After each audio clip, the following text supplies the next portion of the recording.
Hello, happy Friday, everyone. We're really glad to be here to talk about fermentation today. I'm Katrina Whiteson, and I'm here in the teaching kitchen with Chef Jess at UCI. And I'm going to talk a little bit about fermentation just for a couple minutes. And then Chef Jess has some great recipes for us. And then we'll come back to me and I'll talk about some studies showing the impact of fermented foods on the microbiome.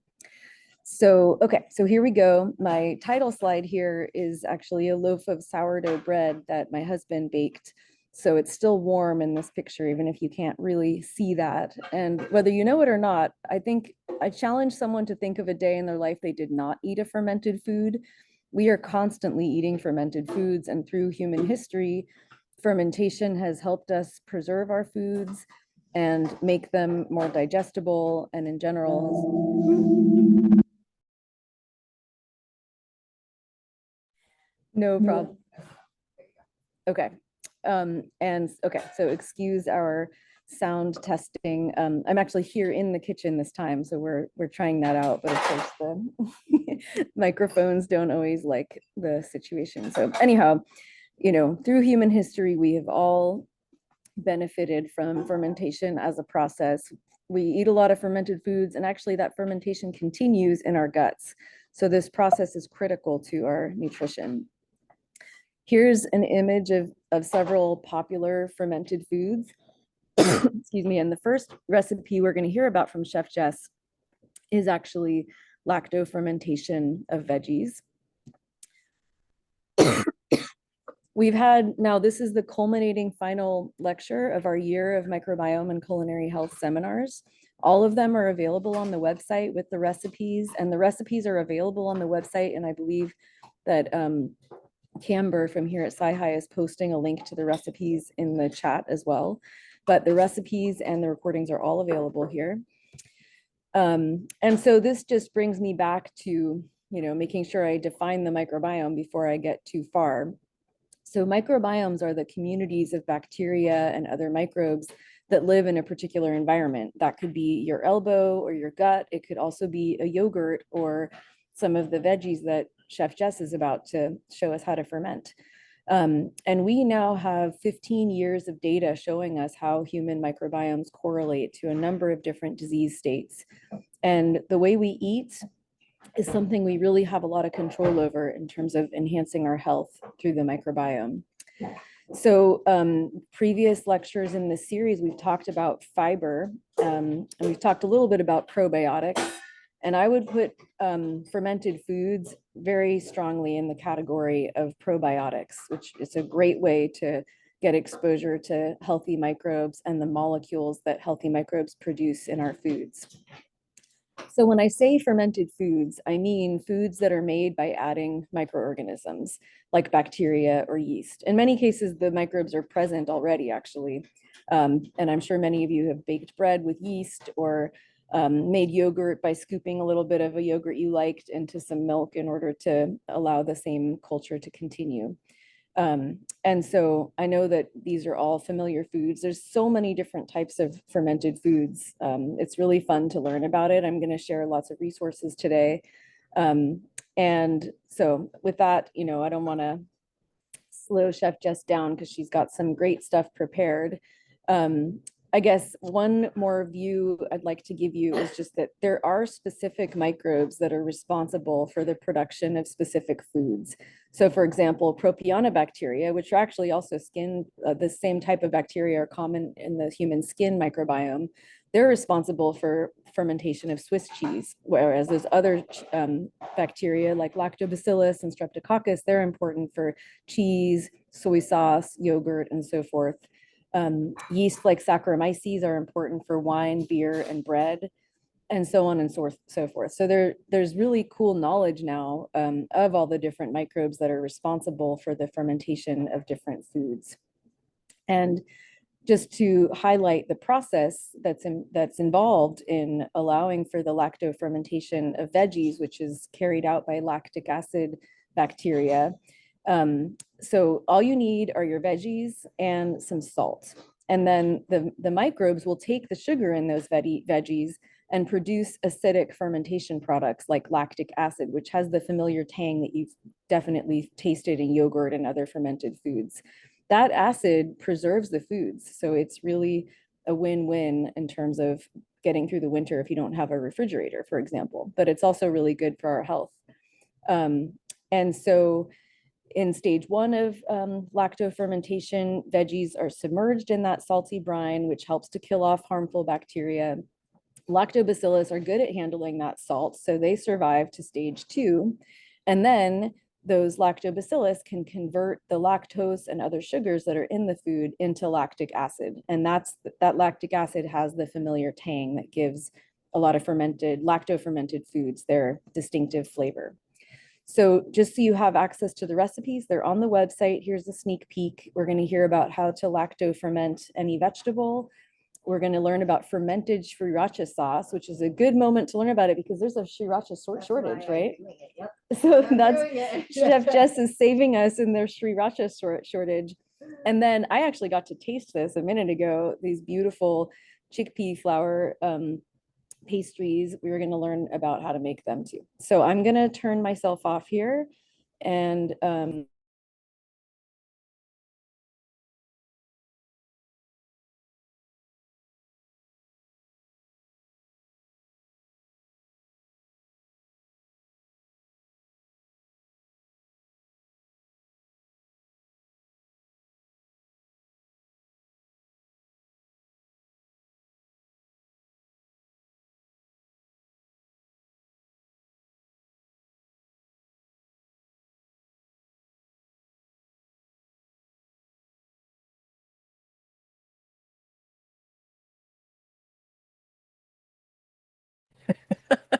I muted myself, sorry, and I forgot to unmute myself. We're good now, right? I'm pretty sure we are because I hear that little bit of an echo. Okay. Yay. Okay.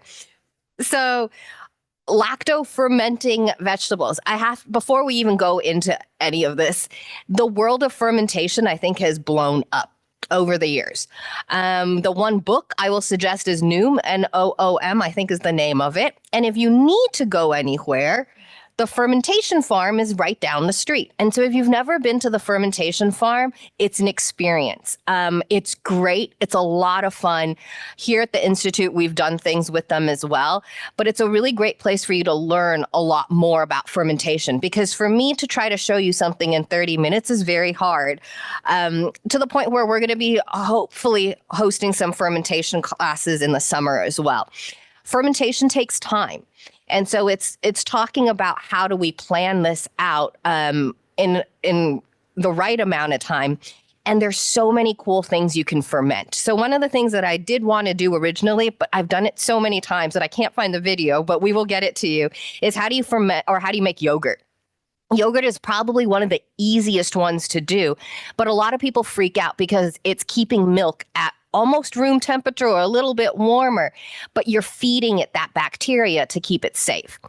The easiest way that I have found to make yogurt is actually in the Instant Pot. And I know you guys hear me say that all the time, but mainly because of the way that it can control the temperature and not burn or scald your milk like if you did it on the stove. There's a bunch of different ways. There's another way that you can use just your oven with the oven light on. And so you make them and then you leave them in your oven overnight. So I will send you a video. Hopefully give us a little bit of time while we find it. It was from when I was over at Campus Recreation that we did it. But today I was like, okay, so then what can we show? Because I've done kimchi before. I was like, okay, so let's start with just lacto fermenting vegetables because it's probably the most basic and the main thing people want to know. No, it's always like that, I think. Yeah, I think it is. Yeah. Okay. So now I'm just going to choose. This is the easiest way that I found to do it. Right. Okay. So I'm going to take my jar. Okay. And then I've got a scale ready to go. I'm not going to tear it right now, but you do need a scale for this. So one you'll hear a lot of times from people is, do I really need to add all that salt?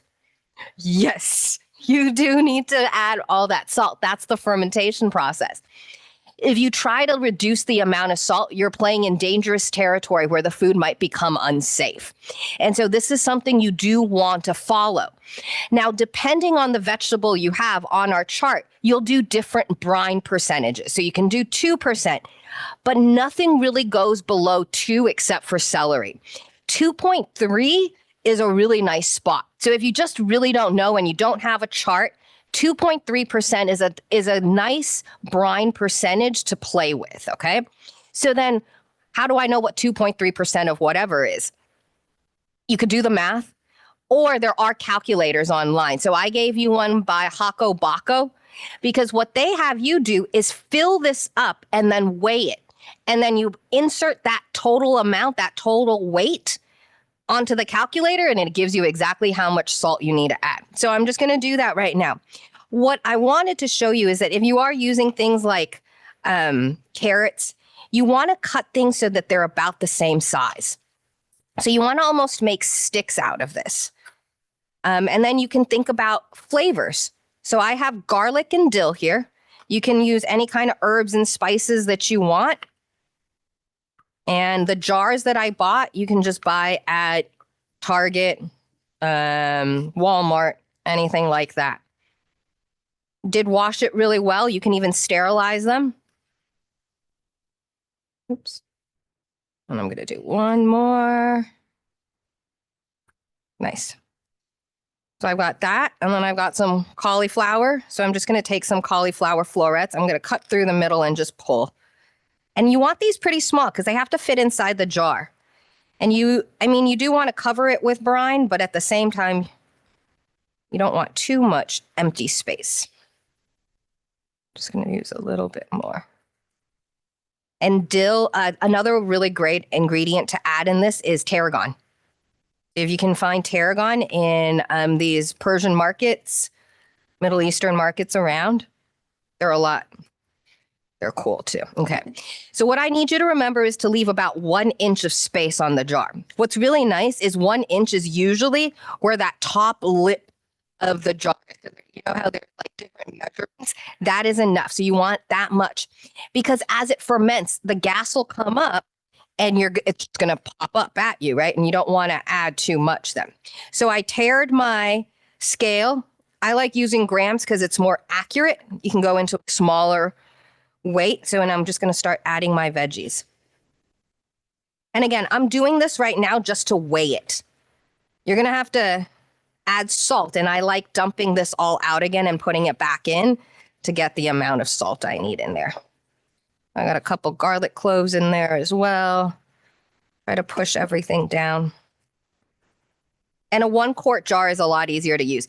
What's really cool is you can do this in the summer with tomatoes. The tomatoes are really good with this too. Ooh, pickling's quick. Pickling has no actual ferment. You're not getting anything out of it other than salty food.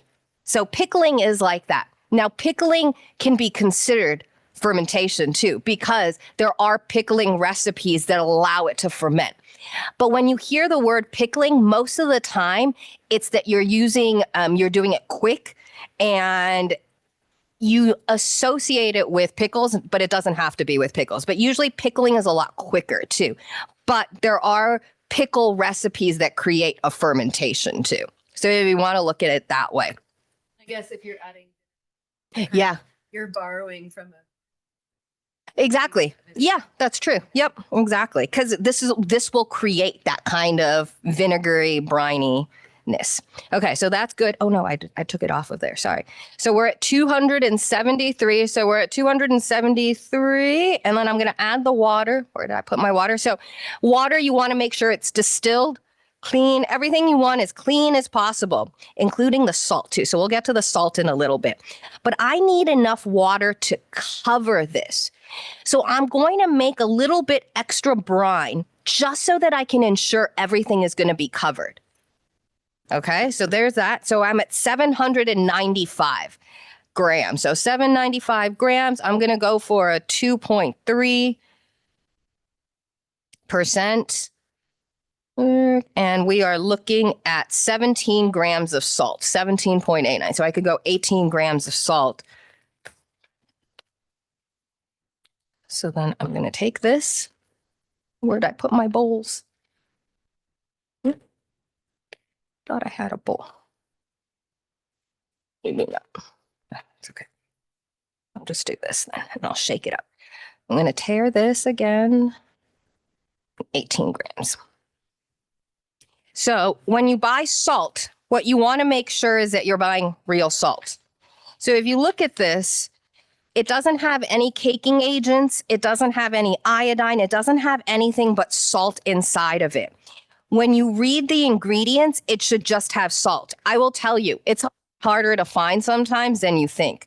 So you have to make the food go bad almost. So I've got this ready to go. It's going to pop up a little just because we left it that way. So now you're going to weigh it down. You have a few options for weighing things down. You can buy ceramic weights. You can buy just weights like stones to put on top, or you can just grab a Ziploc bag and fill it with water and then just lay it on top. That'll prevent it from coming up because you want this completely submerged at all times. If I lay it over it, it won't do it. But you want it completely submerged. Every day for a week now, I want you to go in there and open it up. And that's called burping it. You want to release some of those gases. So let this sit for a week and then you're ready to go. And this will have fermented. You can start tasting it at about 3 days. And you should be able to start tasting a little bit of that fermentation going. And you can do anything. Onions, what do I have? Onions, potatoes, radish, everything can be fermented this way as long as you just weigh it and just know your vegetable. And so about how much salt you want to add. So if you look, olives, the brine percentage for olives is 10% because it's so thick on the outside, that olive. In order for it to penetrate, you're going to need a lot more salt. So let's go on to the next one, which is sriracha.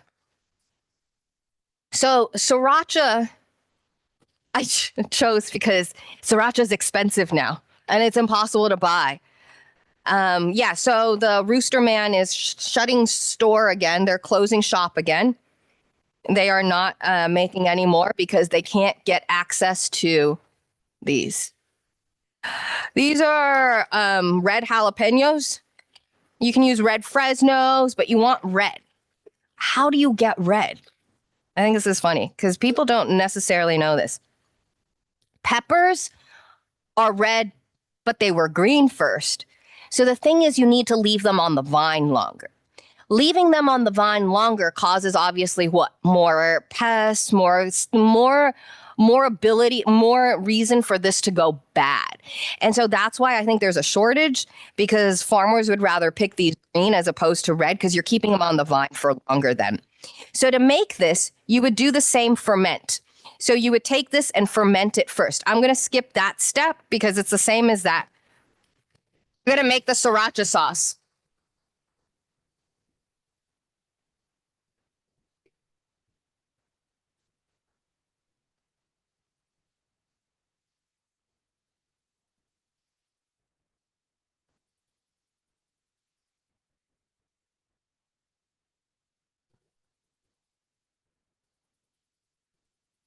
All right. That looks good.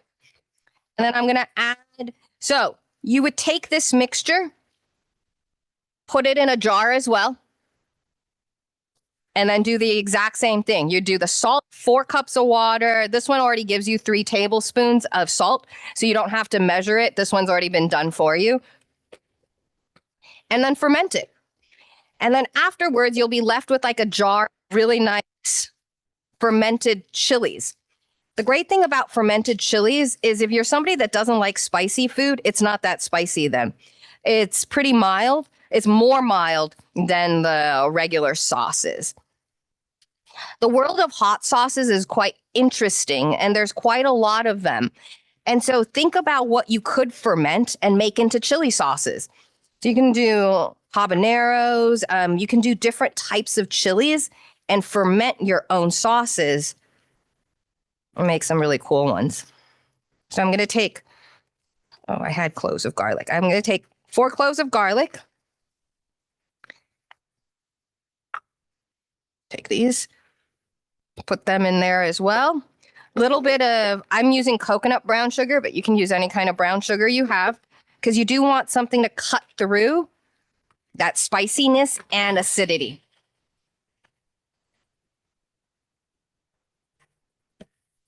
There we go. And then I'm just going to pour this all.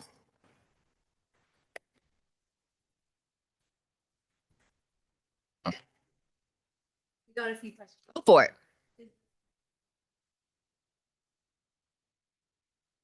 Water plus veggies. Great question. So it is water plus veggies. Okay. So the question was, is the weight that we're coming up for the brine percentage, is it just the water that we're weighing or is it just the veggies? It's the combination of the water and the veggies. So that weight is the percentage. So you want 2.3 is my magic one if you don't want to measure anything, but 2.3% of that weight is how much salt you are adding in. Can you buy? Yes, you can. You know where I found them of all places? At a Persian grocery store. Because I thought about and you could use Thai chili peppers. Good luck. It'll be very spicy, but you could even use the Thai chili peppers for this as well. So, oh, sorry. The question is, where did I find the red chili peppers? I found them at the Persian market. So not this one. I went to another Persian market, but I found them at a Persian market. And then the other chilies you can use are Thai chilies, the red Thai chilies. They're just really, really spicy. So it would make this very spicy. What's really interesting now, though, is if you go into the stores, they make a green sriracha now.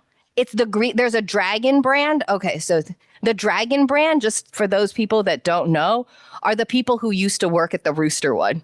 They came out, well, no, sorry, I apologize. The Dragon brand that looks like the sriracha bottle was the company that they were buying the chilies from. And they stopped selling it to them, and then they created their own sauce and bottle it now. But they make a green one because green jalapenos are a lot easier to get than the other one. So I would just cook this down and then strain it and then bottle it. And then you can keep that for 3-4 months without a problem. And the question is, why can we keep it for that long? The acidity of the acid inside, and then also when you ferment the chilies, it also preserves them so that they last longer. Like step one. Yep, salt kills, and then acid preserves. Yep, that's exactly what it is. Okay.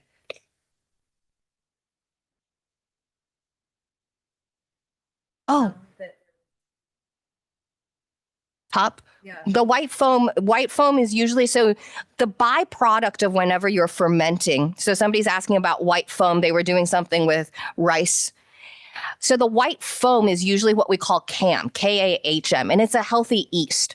So if you've ever seen apple cider vinegar and you turn it around and there's this little floaty thing on the bottom that looks really, really, really interesting, we call that the mother. And the mother is the yeast that's coming from all of these healthy foods. And so the only time I actually have seen things go bad with fermentation is if it's actually mold, like mold, hairy stuff that you can see. But understand that we didn't have all this equipment in the past too. So in the past, to ferment, they would actually take another leaf or take a leaf of kimchi, for example, and cover it. You never eat that piece, because that piece has been exposed to air as well as the fermentation. So what it is whatever is exposed to air is the stuff that's probably more dangerous. And so I don't think you have to worry about the foam. I really do believe it's usually a yeast byproduct. When you're making this or anything with lacto fermentation, it gets cloudy. It looks like it's gone bad. It doesn't look right, but it's fine. Taste it. It's not going to hurt you. No, it's just salt and water. So just taste it. And you should start getting it should start getting acidic over time. Yeah. Ooh, the salt I bought at the Persian market. But you know what? I believe this Albertsons carries this too. But if you really want Mother's or Whole Foods, Sprouts would probably be the ones where they do definitely have a lot of it, or just order it on Amazon. Amazon would be good too. So ancient salts. You can use a lot of people like using pink Himalayan. The pink Himalayan is coming with a lot of lead these days, I think. And so the lead content on that salt is a little bit higher. So if you want to be careful, try to find sea salt and Korean supermarkets, because they make a lot of kimchi. And so the sea salt is just sea salt, no caking agents, nothing added into it. So if you want, go to like a Korean supermarket and they'll have some good stuff too. All right, last one. This is doka. So if you guys don't know, Dr. Parek is the director of the culinary medicine program here. She makes this all the time and she makes it amazing. So I was like, okay, I have to show something similar. I had two choices. I could show doka or I could show idli. Idli and doka are two Indian breads, and then there's dosa too. They're Indian breads that are made through fermentation. So they take these grains, soak them, blend them, ferment them, and through fermentation, it helps expand, make things fluffier, and makes it healthier too. So I soaked this last night. What you would do is put it in a blender, and then I'm so sorry I didn't bring a lid for that blender. I was like, oh, I found one. You do need to use a pretty high power blender though. So don't try to do this in a food processor, because this is going to be a batter. So you want it to be pretty thick.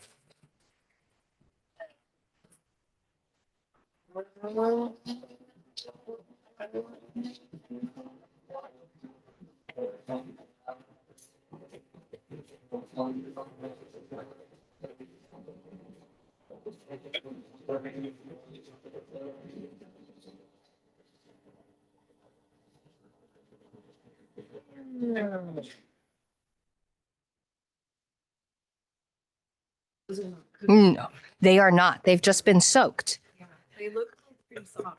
They are. Yep, they are. And so you just need to soak for 4 hours. If you do it overnight, that's fine too. What's interesting is that the Vitamix does things pretty well. I'm going to add about an inch piece of ginger in here as well. But in Indian cuisine, just like we have the Instant Pot, they've had these things for a long time. And so they have some pretty high-speed blenders too that can make these batters. And they're very good at catching the bottom of it to make sure that they don't get anything inside. All right. I'm actually going to add everything because I don't want to burn the motor. I'm going to add my yogurt. Oh, yeah, go for it. Ooh, that's a great question. First choice would be distilled. Second choice would be boiled. So boiled water will work because what you're trying to remove, the main thing you're trying to remove out of everything is chlorine. So you could even technically let water sit out overnight and the chlorine would evaporate, and you could do that. Water, hence it's chlorine. Oh, yep. It doesn't evaporate, because I used to do that for like. Yeah. Yep. And so, yeah. So just the water. Yeah. Water is water scary. Yeah. And so just think about these things. It's interesting because think about it. We're okay ingesting it somehow, but we won't let you put it in the food. That means something then, right? Like it really means something when it's like that. So think about it when you do add things like water. I'm going to add one chili. And more questions. Yeah. Can you keep them? How long before you eat them? So it was about the lacto fermentation, how long you can keep this. This will last easily, I would say, a month to 3 months. Keep it in your refrigerator though. So what happens is once you taste it and it's at that acidic level that you like, starting around 1 week, okay? I want you starting to taste in 3 days, mainly just because you might think you don't like the flavor, or you just want to make sure that something sneaky didn't get in there, that it doesn't so you want to check it daily. At the 7-day mark, it should be acidic. But just realize it's not going to be super acidic. At the 7-day mark, you could even take out a piece of vegetable and taste it to see if you like it. 2 weeks is usually the max that you would go. Past 2 weeks, I think it'd be a little bit too long. Obviously, if you want to play around with it, you can, because like we said, there's nothing in there that's bad. Everything in there is the salt will take care of it based on that brine percentage. Also buy pH paper. Yes. Yeah. You can buy pH paper. Have a whole bunch. It's a lot of fun to have on hand. It is. You always need pH paper for something. Okay. Last bit of this.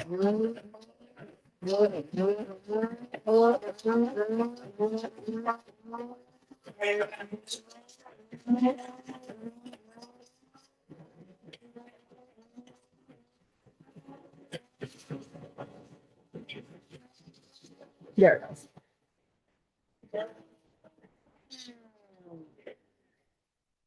I'm going to add a little bit of water just to help it out a little, because we will need it in a bit.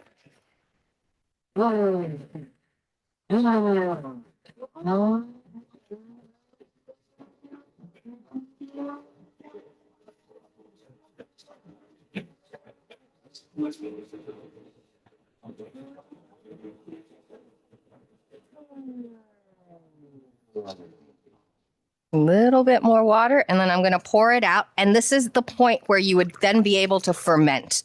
So you would take this and just sit it into, cover it, put it in your room for about 8 hours.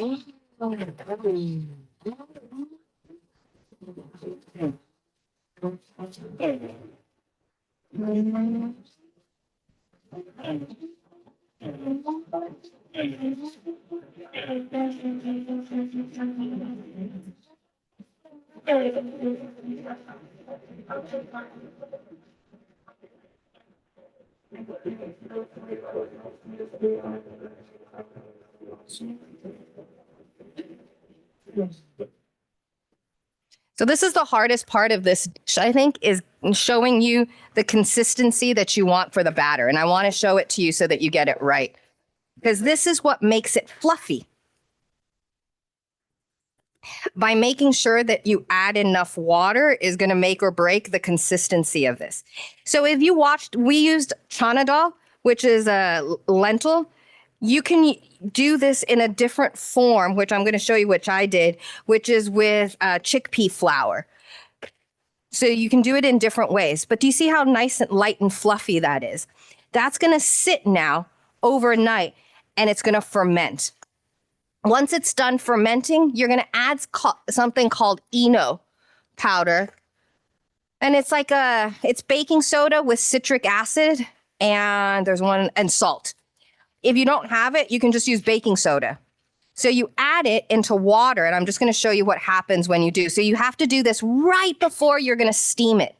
So right before you steam that, you're going to grab a little bit of this Eno, 3/4 of a teaspoon, but I'm just going to show you what happens when you add water in. It's like, this is the science, like the foamy science experiment stuff.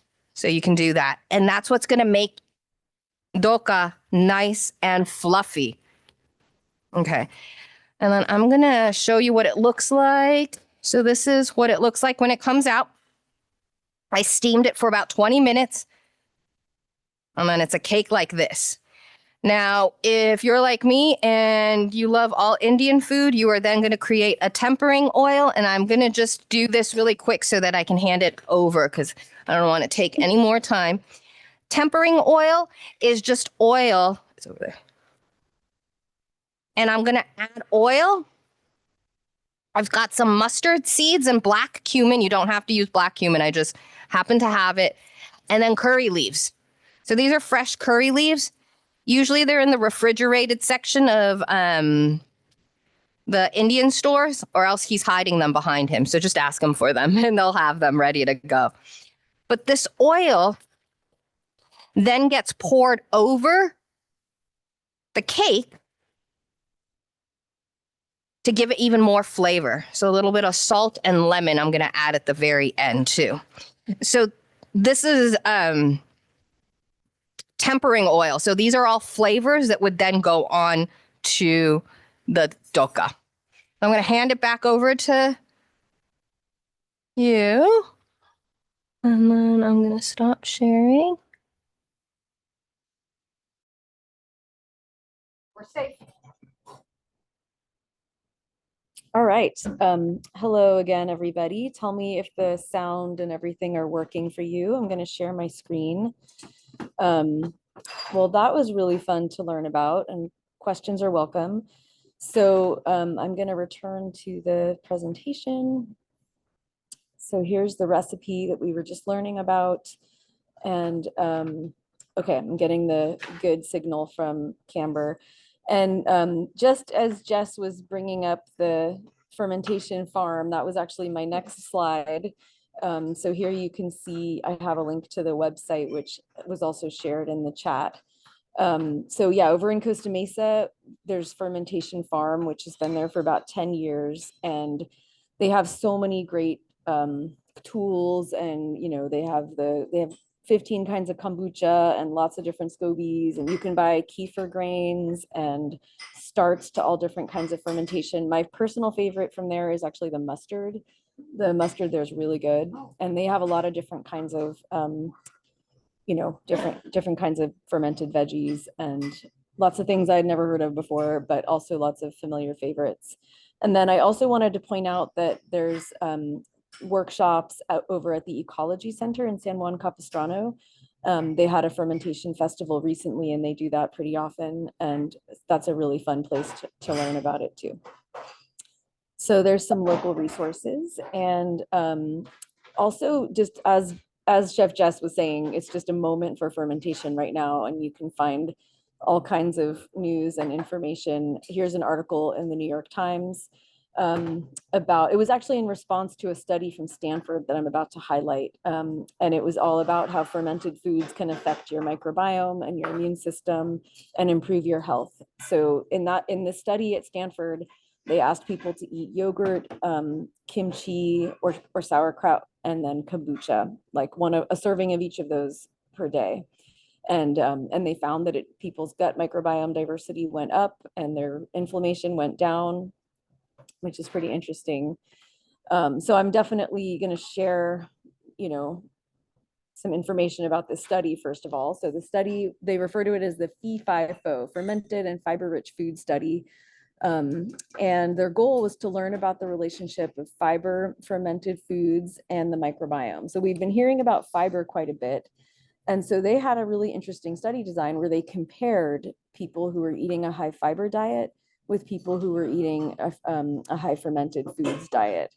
And then they asked questions about what happened to the fecal microbiome and what happened to the immune system. So they took both fecal and blood samples from all of these participants. And they found that the people on the high fiber diet had individualized immune profiles based on their gut microbiome. So if you correlated what their gut microbiomes looked like, their immune system measurements followed suit. And they found in the context of the fermented foods that there were decreased inflammatory cytokines. And there's actually some interesting cooking going on over here too. I don't know if you guys can still see. And interestingly, on the fiber side, they definitely saw enrichment in the enzymes that are good at breaking down fiber in the people who were eating the high fiber diet. But it was more consistently that they found that the gut microbiome diversity increased when people were eating the fermented foods. So their hypothesis was that the high fiber or fermented food intake would increase the richness of the gut microbial diversity, and that would have impact on immune markers and other health markers. But they found out that the fiber intervention did not consistently increase the microbial diversity, although they did see increases in healthy fermentation products like the short chain fatty acids, especially butyrate, a molecule we've learned about a few times in the course of this seminar series this year. So, I mean, a critically important step in our field is to just understand how these dietary interventions can potentially restore healthy features of our gut microbiome and how individualized that is. So because each of us starts out with a different microbiome, it's not clear that the same dietary interventions will help increase microbial diversity for everyone, at least not at first. So I guess my main big take home message from all of this is that all of us can benefit from having more fiber and fermented foods in our diet. And if you're ever struggling with a digestive response to these foods, that, you know, your gut is like a muscle, you have to start low and slow, and give your body a chance to adapt to these new foods, and give your microbiome a chance to develop and adapt in response to these foods. So I'm actually just going to go to my next slide really quick because I really like these plots. This is the main plot I'm going to show you in this whole talk, so bear with me. But I like that it shows you the timing of the study. So there's the fiber side in green and the fermented food side in purple. So their study went on for about 16 weeks. So they studied the baseline for 2 weeks in both sides, you can see, and then they had a ramp up period, and then they had a maintenance period and kind of a free choice at the end. And you'll see that what they're measuring here, these ASVs, is just a count of microbes. So they're counting how many microbes they found in people's fecal samples. And you'll see it's not really consistently increasing on the side with the fiber. Some people had some increases, but not in a consistent way across everyone. Whereas for the fermented foods, they more consistently across all the people in the study, they saw some increases in gut microbial diversity. Very interestingly, the microbes the microbes that were found in the guts of the people eating the fermented foods were not the microbes in the food. It's not because there were yogurt and kimchi bugs in people's guts. It was more that their hypothesis is that it's the molecules in those foods that cultivated and promoted gut microbes, not food microbes, which are different. It cultivated gut microbes to be able to survive in the guts of those people. So just to go back to some of these results here, they found that the high fiber diet did show some increased microbiome functions, like increases in the enzymes that can break down carbohydrates and some of those fermentation products. And they saw personalized immune responses, but it was in the fermented food diet side that they saw increases in microbiome diversity and clear decreases in inflammatory signals. So anyhow, I mean, to be honest, I think the advice to take from this, as I mentioned, is just to try to have fermented foods and fiber in your diet every day. I think, you know, it'd be better to be eating a little bit of fermented foods every single day, and then that continues to exercise the muscle of your gut and promote all of those bugs that otherwise might not have a chance to keep them going in your gut. So thinking of ways to always have a little bit of yogurt every day, or if you're not able to tolerate dairy, I mean, there's so many great options, like maybe put miso in your salad dressing or your broth, or, you know, just finding ways to sneak different fermented foods into your diet every day so you get a little bit consistently could be really powerful through time. So this study really made a big splash in the news. Here's an interesting press release that I wanted to share because it's written in a nice way, where they talk about their 10-week study showing that fermented foods boost microbiome diversity and improve immune responses, like as in decreasing inflammation. So that was pretty interesting. And the study again was a cup of yogurt at breakfast, a cup of kombucha at lunch, and then a cup of kimchi or sauerkraut at dinner was what they advised. And so, you know, what's happening? Well, when you eat fiber, your gut microbiome is fermenting it into short chain fatty acids. So all these processes we just talked about, where the microbes are converting the sugars in our vegetables into acid, those processes are happening in your gut as well. In fact, gut pH, fecal pH goes down when you eat fiber. And that has all these positive responses, like the fiber will help you avoid glucose spikes and prevent obesity. Many of these same findings have been found for fermented foods as well. So fiber and fermented foods in many ways go hand in hand in terms of helping our system process glucose and avoiding type 2 diabetes types of signals. So I wanted to do a little tour of a few fermented foods. Kombucha comes to mind because it's also very popular right now, and it's actually very high in microbes. So the exposure to microbes from kombucha it's actually a very large number of microbes in every serving of kombucha. But you're not going to get fiber from kombucha, and most of these macronutrients aren't really representing what's so great about exposure to fermented foods, which is coming from the microbes and the molecules that they produce. So those molecules can really help promote the health of the microbes living in your gut. But so you'll find a little bit of carbohydrate in kombucha, but on average, people eating fermented foods are also protected from blood sugar spikes. So if you compare somebody drinking kombucha versus the same amount of carbohydrates in the form of juice or something like that, you'll find less blood sugar spike.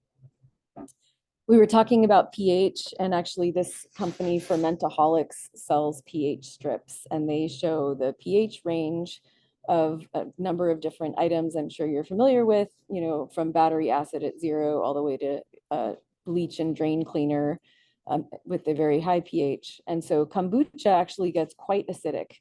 The starting pH should be below 4.5, and the finished pH is between 2.5 and 3.5. So kombucha is a fermented tea. I should have started with that, of course. And the acidity of the kombucha is due to the organic acids that are produced during the fermentation process. And you do add a little bit of sugar when you're fermenting kombucha. So that's why the microbes have some sugar to convert into acid.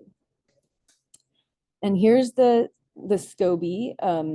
So you can see what a SCOBY looks like.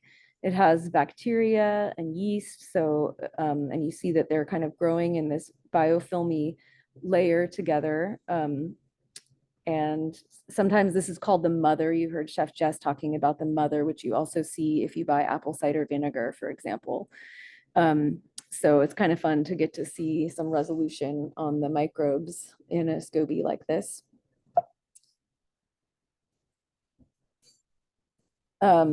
And so, okay, so here's the process for making kombucha. You would start with water, a little bit of sugar and tea, and you add the SCOBY to that. And then you have to wait about a month to let the fermentation take place. And it even gets a little bit carbonated. So it's got a little bit of a bubbly, sometimes it has a little bit of a bubbly texture to it. Another food that I wanted to highlight is called natto, and I wonder if there's people in our audience who are familiar with eating natto. When I teach the fiber intervention class here at UCI, I've been amazed to find that it's actually a very commonly eaten food among the students in my classes. And just make sure everybody can see okay. Great. And anyway, so natto is another really interesting fermented food and actually has really high nutritional content. You definitely get fiber from eating natto, which is fermented soybeans. So you can see about half of the grams of carbohydrate in natto are in the form of fiber. But you also get all kinds of healthy fermentation products and even some of the other nutrients, including manganese and iron. Many people struggle to get good sources of iron, and so this could be a good source for getting nutrients like that. I also want to point out here the nutritional content of cabbage before it's been fermented. So cabbage is already actually pretty low in carbohydrates and has a lot of fiber. So about half of the grams of carbs in cabbage already are in the form of fiber. But when you ferment foods, the microbes are taking the first chomp at the sugar. So you're actually reducing your exposure to blood sugar spikes because the microbes are reducing that sugar content and turning the sugar into acids, which are positive. Those fermentation products are quite positive nutritionally.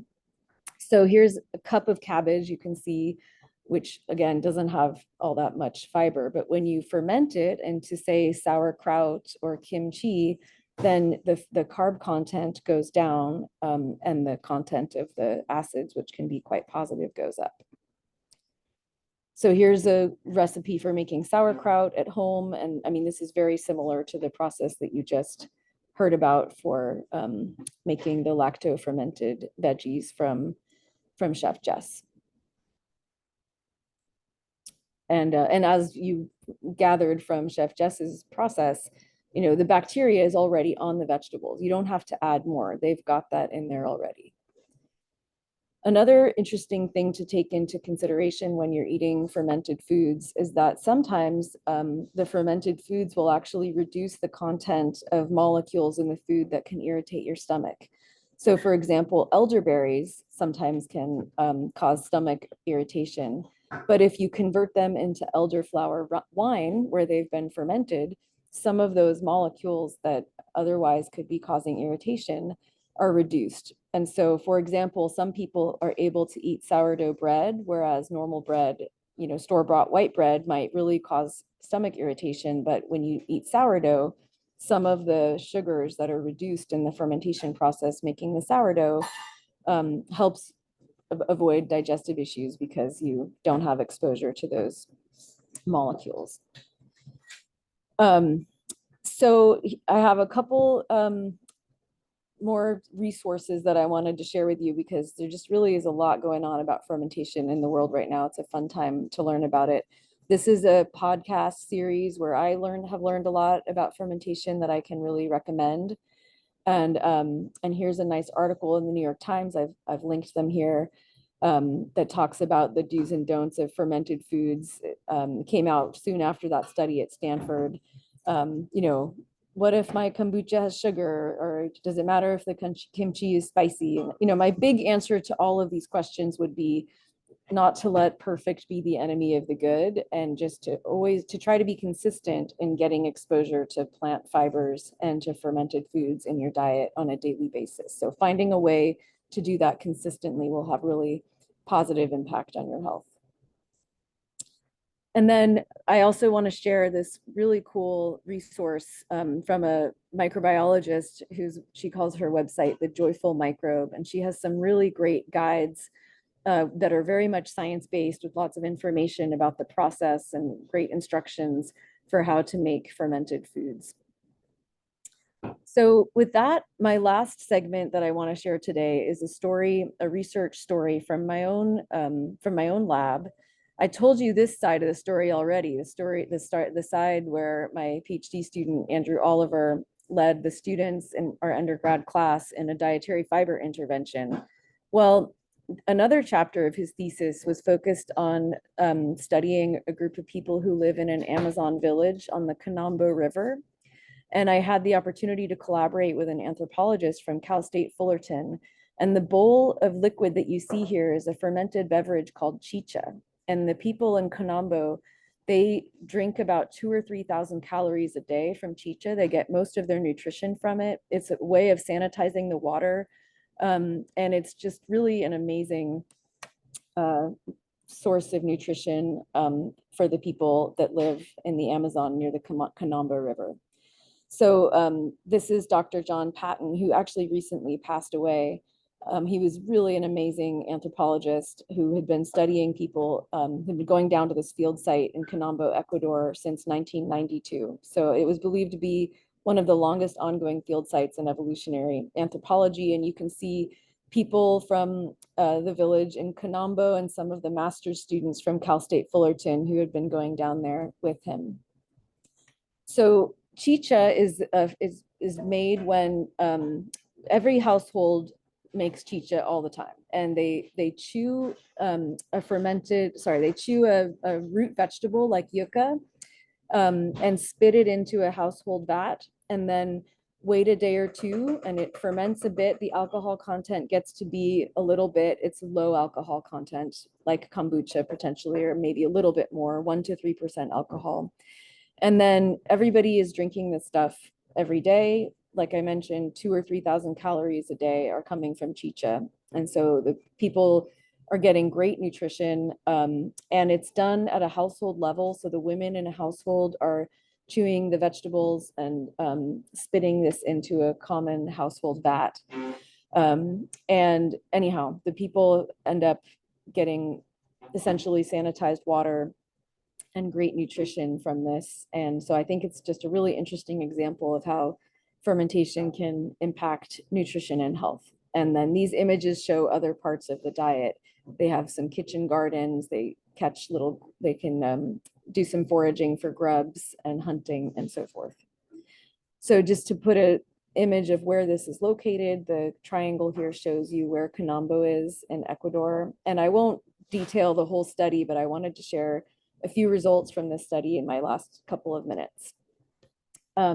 So we wanted to know about what kind of microbes were present in the people of Canambo, and we sequenced fecal, saliva, and chicha samples, the chicha that I've been telling you about, from 28 different households. So we actually sequenced 101 chicha samples, and we were full of questions like, does chicha share more with beer or with kombucha? We really wanted to learn more about what was in there. And not too surprisingly, but as I mentioned, the saliva is a part of the chicha. People chew the root vegetables and spit it into a vat. So that's starting the ferment.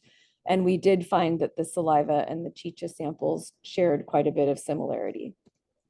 And so here's a 4-day fermentation process where I'm showing you lactobacillus in blue, Saccharomyces yeast in pink, and Streptococcus in gray.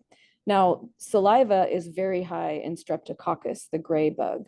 And so what's kind of interesting here is that you can see that the initial samples on day 1 are very high in Streptococcus. And then in the next couple of days, you see lactobacillus, especially making a big rise. And to some extent, the Saccharomyces also becomes more abundant over the couple days. Another really fascinating thing we found was that the Streptococcus was very household specific. So each household had kind of a unique strain of Streptococcus that we could find quite significant signal for which household the sample came from based on the strain of Streptococcus that was there.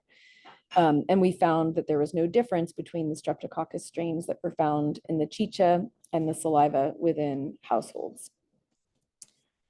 Another really interesting finding was that the Streptococcus that came from the anthropology students was really different from the Streptococcus that was found in the people who live in Canambo. So that makes sense. The anthropology students were coming from the United States, but still it was quite interesting to see those differences. And some of the anthropology students made their own batches of chicha, and that was very apparent that it was their Streptococcus that was present in the chicha, which differed from the people in Canambo. Okay, so that is my quick story that I thought would be fun to share, my own foray into fermentation research in my lab, where we got to study chicha, which is the fermented beverage that's central to the cuisine in Canambo. And we just found that the Canambo gut microbiomes were very high in the types of microbes that are missing from the rest of the world these days. And then, as I mentioned, the oral Streptococcus were household specific and likely to play a role in the early stages of chicha fermentation. So with that, I'm just going to highlight that we're still recruiting for the microbiome and fiber intervention study. Chef Jess and I have been teaching Tuesdays at noon in the kitchen. It's been really fun, but we are still looking for participants. It's possible to participate fully remotely. And our intervention is mostly based around chia seeds plus other dietary counseling to increase fiber and fermented foods. So it's a serving of chia seeds for 2 weeks. And if you or someone you know is a breast cancer survivor, you're very invited. Here's one of the recipes, for example, this chia pudding recipe, which is really popular among people with type 1 diabetes because you can avoid blood sugar spikes with this chia pudding. And here's the information again. This QR code and this link will help you get the information. Because our goal is to help people fill their fiber gap, since most people are eating less than half of the daily recommended fiber, and getting a couple extra servings of one of these foods would likely be able to fill your fiber gap. And while we're at it, if you could add a little bit of fermented food every day, that could also really help. And with fermented foods, you can also lean into eating the rainbow, lots of different colors of vegetables. Many of them can be fermented, just like we learned from Chef Jess. So here's my 5 key takeaways. I know that Camber will share everything with the participants so that you can have a look at this. But yeah, fermentation has a lot of really powerful capacity to help our health and our microbiome and our flavor and texture of our foods. So, and I'll thank my lab and just point out where the recipes are on the website. And I'm going to check if there's any more questions. Great. So let's see. Fermented miso is fermented. Should I turn myself off? Are the questions for you? No, they're for you. Okay. I'm not seeing the questions right now. Okay. Oh, I see. Great. Oh, do cheddar cheese and miso count as fermented foods? Yes, 100%. Yeah. And then in foods derived from soy like natto, is there any concern about their GMO origin? I personally would not be concerned about that at all. I mean, I think that in general, I would hate for people to not eat plant-based foods for fear that they're not coming from a perfect source. I think you'd be a lot better off eating vegetables than not eating them.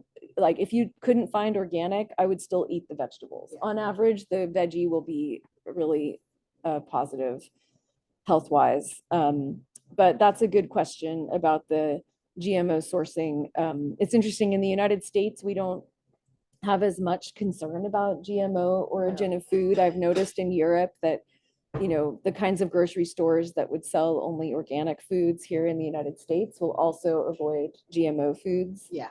And so I personally am not concerned about that. And then, okay, so another question, if you make miso soup, will that destroy the good bacteria? No, not at all. Miso, oh, you mean like if you cook the miso? Yeah. I would not be worried about that, because I think the good, one of the important good sources of nutrients in fermented foods are the molecules. So you don't need the microbes to be alive to benefit from that. So the molecules in the food go in there and they feed and nurture and cultivate the microbes you want to grow in your gut that are already there. And if you buy organic soybean, will they be non-GMO? It doesn't, unless it's listed as non-GMO, it's, you Yeah, can't. or Yeah. the organic is separate from non-GMO. Yeah. So, okay, I'll stop sharing here so we can come back. And yeah, thank you so much. Oh, let me No, I turn- can get in there. Wow, look, we Good. can share I share can- screens. I should stop blurring then. Okay, there we go. We'll see you later. Great. Happy Thank Friday. you. Happy Friday. Happy birthday. Oh, thank you.